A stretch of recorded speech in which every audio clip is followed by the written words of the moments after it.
Nous quittons Tahiti pour un autre petit point dans l'océan, à peine plus grand que Moorea, Rapa Nui. L'île de Pâques est un de ces voyages mythiques et envoûtants où l'on peut toucher du doigt l'histoire parfois étrange des hommes. À peine débarqués de l'avion, nous sommes escortés par Richard, guide français installé sur l'île depuis 1985, qui va nous faire découvrir l'île.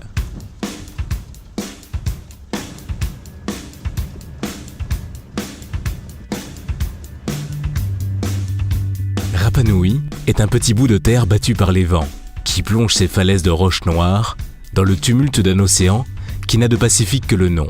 Une terre de volcans et de landes parsemée de statues, Te Pito au Te Kainga, le nombril du monde. Notre première halte est pour l'un des anciens volcans de l'île, le somptueux cratère Ranokau, à la pointe sud-ouest de Rapa Nui et à seulement quelques minutes du village.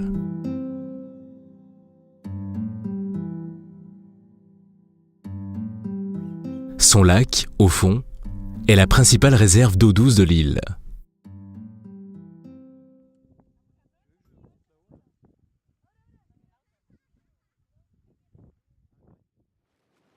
À l'autre bout du cratère Ranokau, nous voici sur le site d'Orongo et ses maisons de pierre.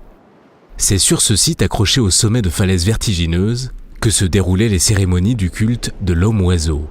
Les prétendants au titre de Tangata Manu rejoignaient un des îlots au loin afin de ramener le premier œuf pondu par un oiseau migrateur, faisant de son chef de clan et pour un an, le chef spirituel et guerrier de la communauté.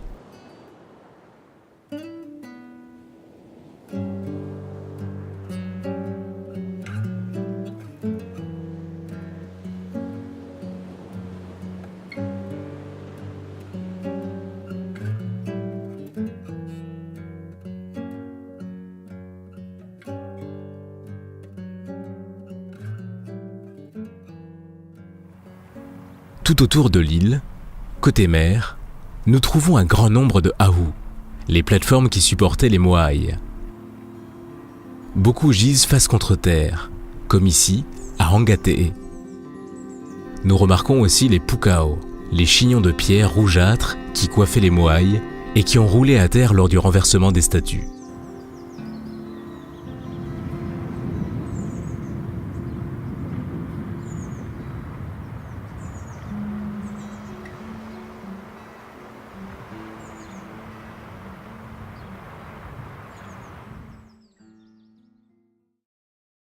L'image de la destination Rapa Nui est associée à pension de famille.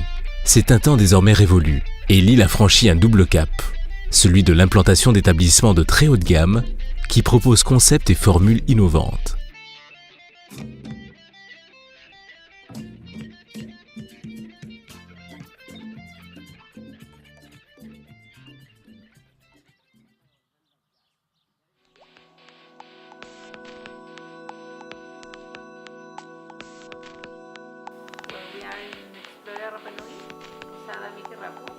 Nous sommes à l'hôtel Explora Rapa Nui, appelé Posada Mikerapu.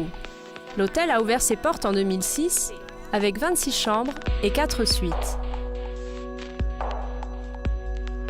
Le concept d'Explora est d'offrir à nos visiteurs un environnement unique, un peu caché, pour une exploration de l'île en profondeur. La construction de l'hôtel s'inspire du village d'Orongo, avec des bâtiments tout en courbe.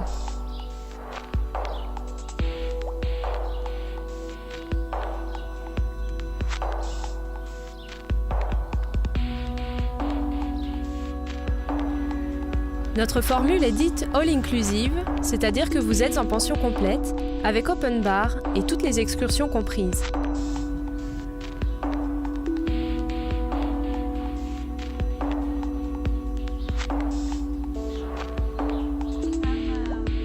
Le séjour minimum est de 3 nuits, ce qui permet aux voyageurs de voir l'essentiel de Rapa Nui.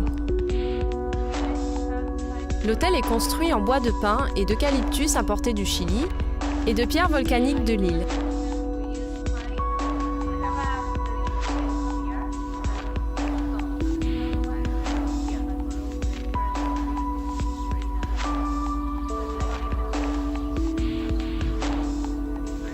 Notre carte de restaurant laisse une large place aux produits locaux, notamment les poissons, mais aussi les fruits et légumes.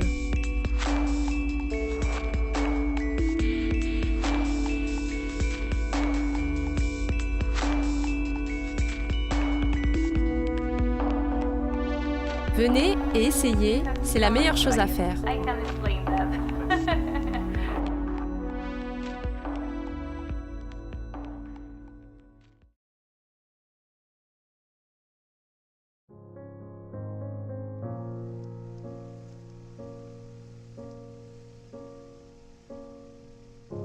On dénombre plus de 900 moaïs sur l'île, et ils proviennent quasiment tous des pentes d'un volcan, le Rano Raraku.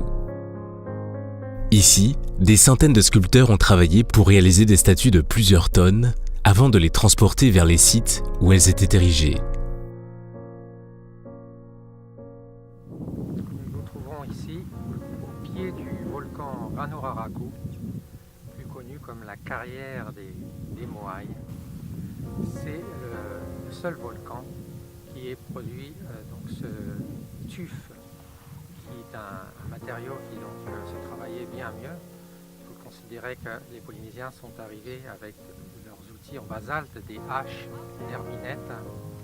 Le terme Raraku signifie gratter. Et vous trouvez sur ce site près de 400 statues abandonnées, inachevées, à différents stades de leur taille ou même de leur polissage. Nous trouverons également des statues abandonnées à la sortie du site, semblant tracer, marquer encore l'axe des gouttes anciennes.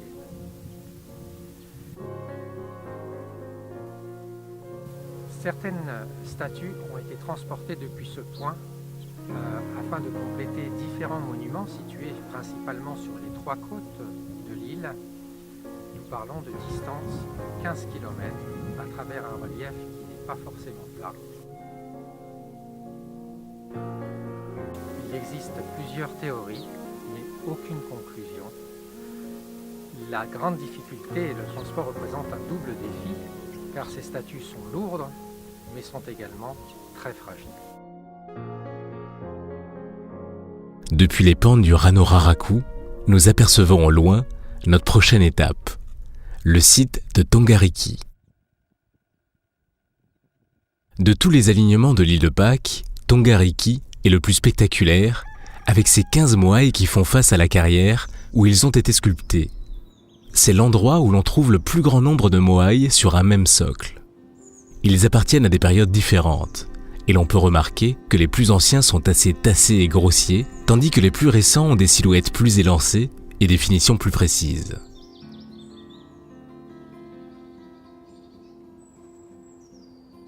La société ancestrale de l'île de Pâques se servait des moaïs pour perpétuer le registre généalogique et l'histoire des grandes familles de Rapa Nui.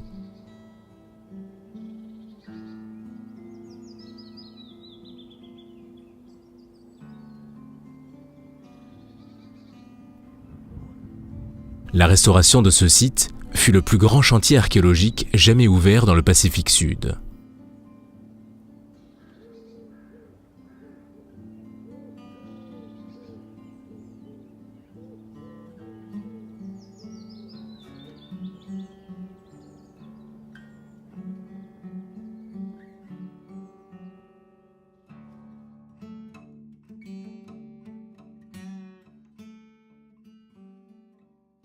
Au petit matin, nous partons pour Anakena, une des rares plages de Rapa Nui.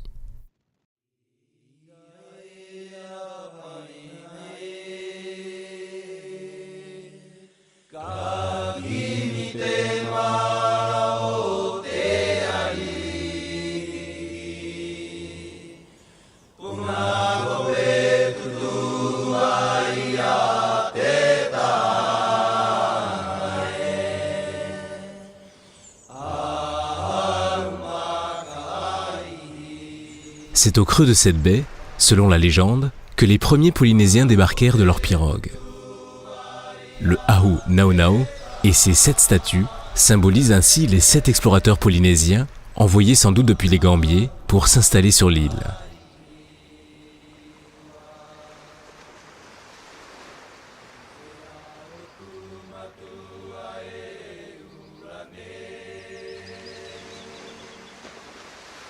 Un peu à l'écart, un curieux triangle de pierre attire notre attention.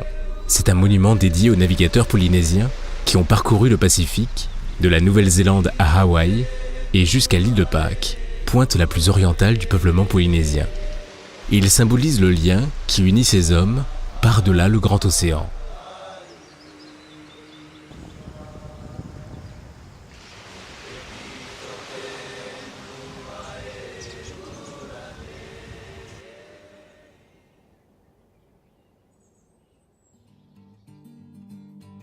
Rapa Nui est une destination idéale pour la randonnée, à pied ou à cheval.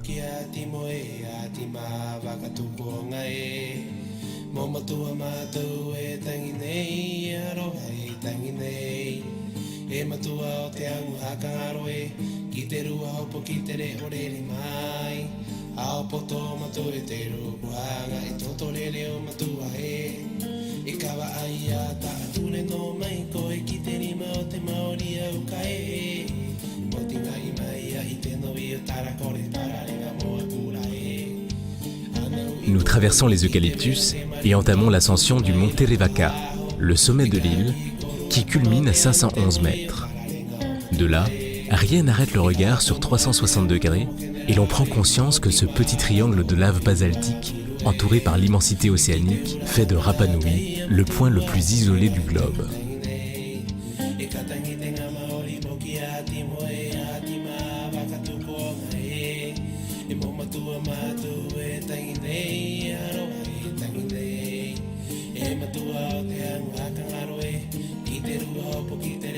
L'intérieur de l'île est quasiment interdit aux véhicules dans un souci de préservation et les balades sont d'un niveau facile.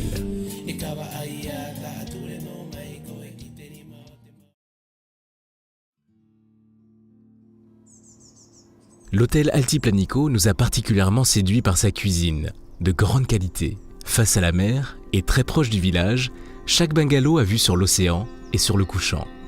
Ce qui en fait un lieu de repos idéal après une journée de visite.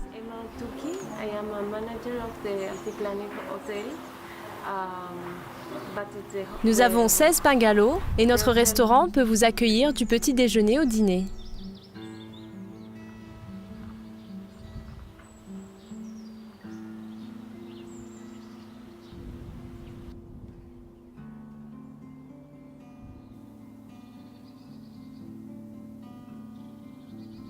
Notre île est un endroit à part et nous essayons d'éduquer les visiteurs dans ce sens, car nous faisons attention à la préserver. Nous avons adopté une démarche écologique au sein de l'établissement.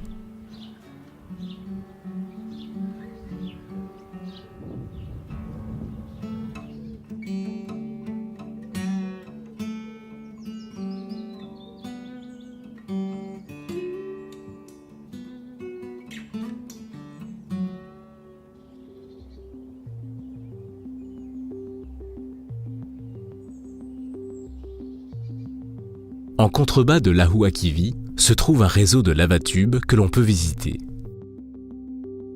Ces grottes étaient utilisées comme jardins, afin d'abriter du vent les cultures.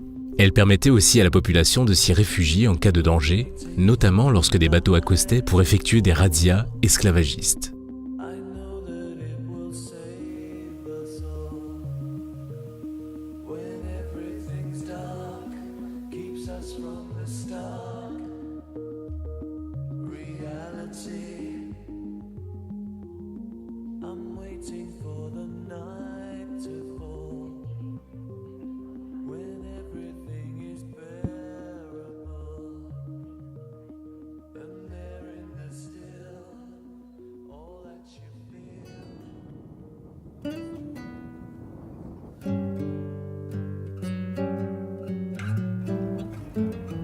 Quelques pistes sont accessibles en 4x4 et permettent de s'aventurer vers les falaises et découvrir encore d'autres sites.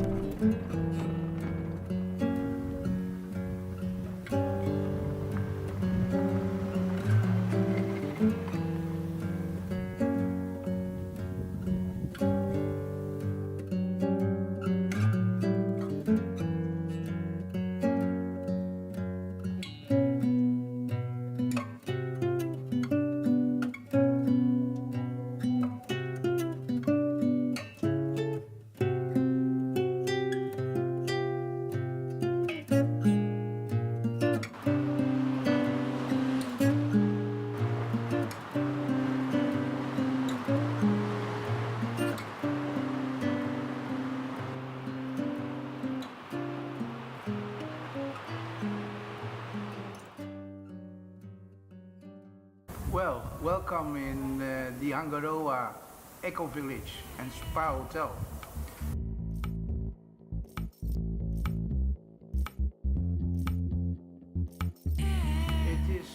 Notre hôtel propose 74 chambres au standard 5 étoiles.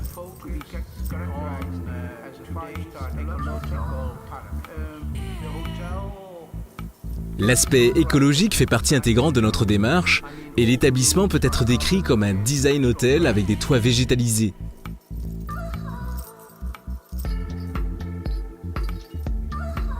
Pour la construction, nous avons importé des cyprès du sud du Chili et utilisé aussi bien le béton, le ciment que plusieurs essences de bois avec des pierres naturelles de Rapa Nui.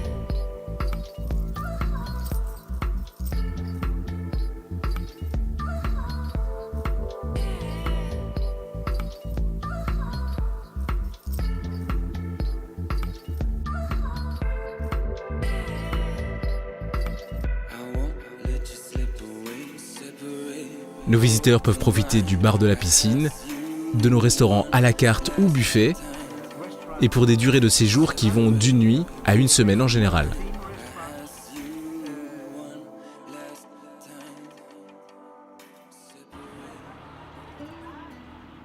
Nous voici de retour au village de Angaroa, avec son église typique, où se mêlent les symboles chrétiens et les reproductions de pétroglyphes pascouans.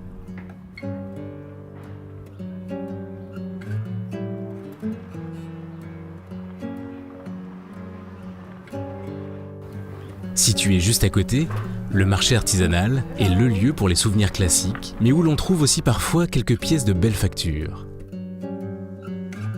Situé en plein centre du village, l'hôtel Rapa Nui est une solution d'hébergement de moyenne gamme, proche de toutes les commodités. Blotti dans un jardin à flanc de colline, il est réputé pour son accueil.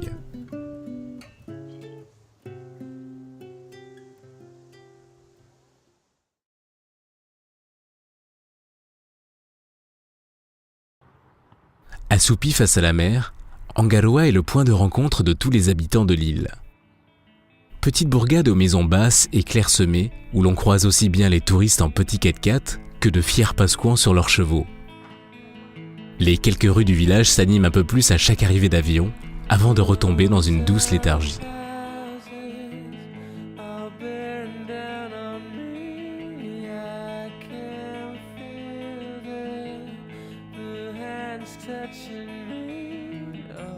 On y trouve de nombreux hébergements, les magasins d'alimentation, des snacks et restaurants, les banques, le cimetière de l'île et un petit port d'où partent les excursions en bateau.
Le soir, sur le quai du port de pêche, vous pourrez attendre avec les habitants l'arrivée des pêcheurs, tandis que la lune et les étoiles apparaissent doucement dans le ciel.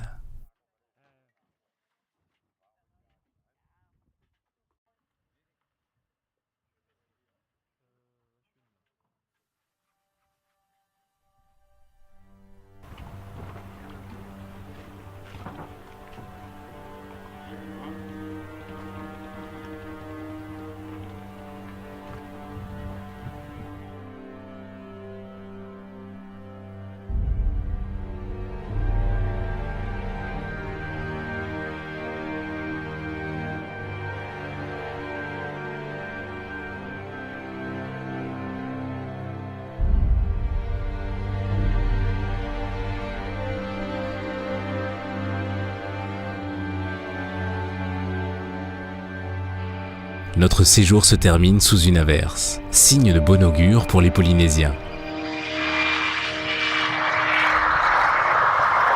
Et l'arc-en-ciel qui nous salue est une invitation à revenir, pourquoi pas pour assister aux fêtes de la Tapati qui plonge chaque année l'île dans l'effervescence.